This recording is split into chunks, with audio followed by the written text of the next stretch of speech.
Hi hello welcome to Jahar TV health channel. క్యాన్సర్పై సిద్ధు వ్యాఖ్యలను నమ్మకండి. రోగులకు టాటా మెమోరియల్ ఆసుపత్రి కీలక సూచన.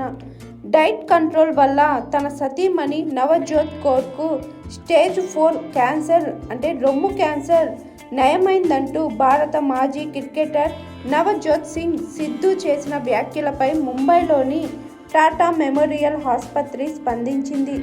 ఆయన వ్యాఖ్యలను ఆసుపత్రికి చెందిన ఆంకాలజిస్టు ఖండించారు.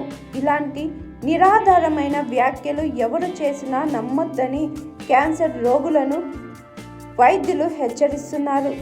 ఈ మేరకు Tata memorial hospital director doctor CS Pramosh X Twitter వేదికగా ఒక ప్రకటన విడుదల చేశారు. పాల ఉత్పత్తులు, చక్కెర తినకపోవడం, హల్దీ, వేప తినడం ద్వారా క్యాన్సర్ను జయించవచ్చన్నది సరికాదు. దీన్ని నమ్మి వైద్యం తీసుకుపోవడం మానొద్దు.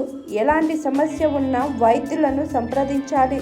శస్త్రచికిత్స, రేడియేషన్ థెరపీ, కీమోథెరపీ వంటి నిరూపితమైన చికిత్సలతో క్యాన్సర్ను నయం చేయవచ్చని అన్నారు. సిద్ధు వ్యాఖ్యలకు శాస్త్రీయంగా ఎలాంటి ఆధారాలు లేవని టాటా మెమోరియల్ ఆసుపత్రికి చెందిన 262 మంది ఆంకాలజిస్టులు సంతకం చేసిన ప్రకటనలో తెలిపారు. క్యాన్సర్ నిరోధక ఏజెంట్లుగా వీటిని అంటే పసుపు, వేప ఉపయోగించడాన్ని సిఫారసు చేయడానికి ప్రస్తుతం క్లినిక్ డేటా ఏదీ లేదని అన్నారు. ఇవి అశాస్త్రీయమైన, నిరాధారమైన సిఫార్సులుగా డాక్టర్ ప్రమోష్ పేర్కొన్నారు. ఇలాంటివి నమ్మి మోసపోవద్దని క్యాన్సర్ రోగులకు సూచించారు. హాయ్ ఎవ్రీవన్, నేను మీ Pavani. Please like, share and subscribe GR TV. Hi, I'm Jyoti Singh. Please like and subscribe GR TV channel.